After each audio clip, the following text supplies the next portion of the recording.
저는 이두근 소방기술사입니다. 소방기술사의 좋은 점은 일단 소방 관련 분야의 다양한 분야에서 일을 할 수 있다는 거고요. 뭐 예를 들자면 설계 또는 진단 또는 뭐 기타 화재에 관련된 뭐 연구 용역이라든지 이와 같은 다양한 곳에 또는 이제 뭐 대학교라든지 또는 뭐 고등학교에서 또는 이제 강의를 할 수 있다든지 등의 다양한 일을 할 수 있는 것에 대한 강점을 가지고 있습니다. 소방시설 관리사라는 자격증을 먼저 취득을 했고요. 취득 후에 3년 정도 후에 제가 소방기술사를 취득하게 되었고요.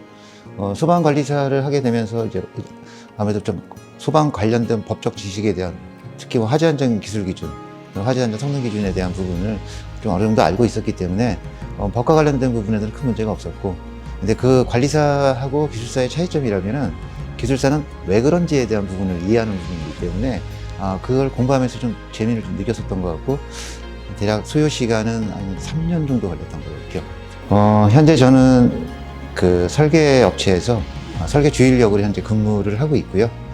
그 다음에 이제 또 다른 곳에 강의도 지금 현재 나가고 있고요. 네, 대학 나가고 있습니다. 보통 한 연봉 1억은 넘는 걸로 일단 제가 알고 있습니다.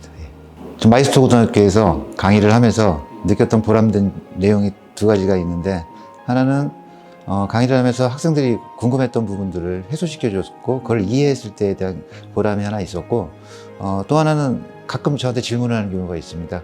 소방기술사는 어떻게 되는 거냐라고 물어봤을 때 제가 한편으로는 얘들 그 무한한 가능성을 가지고 있는 학생들에게 조그만 방향성을 하나 제시해 준 게 아닌가라는 데서 굉장히 큰 자부심을 가지고 있고요.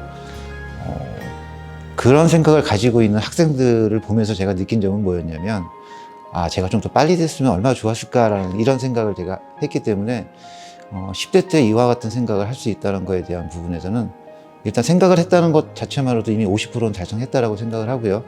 근데 가능성에 대한 부분을 한다면 누구나 다, 물론 아무나 될 수는 없지만 누구나 할 수 있다라는 생각이 있기 때문에 20대에 마이스터 고등학교 졸업생 중에서 분명히 소방기술사가 저는 많이 나올 것으로 기대하고 있습니다. 그 국민 소득이 높아질수록 관심을 갖는 분야가 안전 분야가 아닌가라는 생각이 들고요. 그 안전 분야에 해당되는 분 중에 소방은 바로 그 안전 관리의 중요한 축을 담당하고 있다라고 생각을 합니다.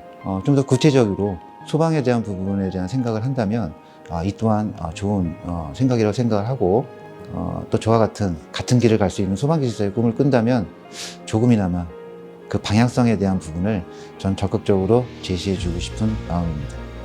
일단 이번에 그 2024년부터 소방 점검과 관련된 부분에서 기사를 취득한 경력을 가진 사람을 많이 필요로 하고 있습니다.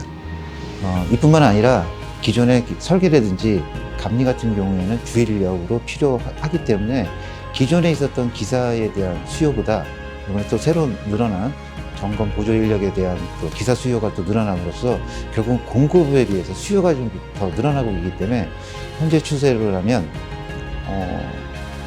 임금이 좀 많이 올라가고 있지 않나 하는 생각을 가지고 있고요.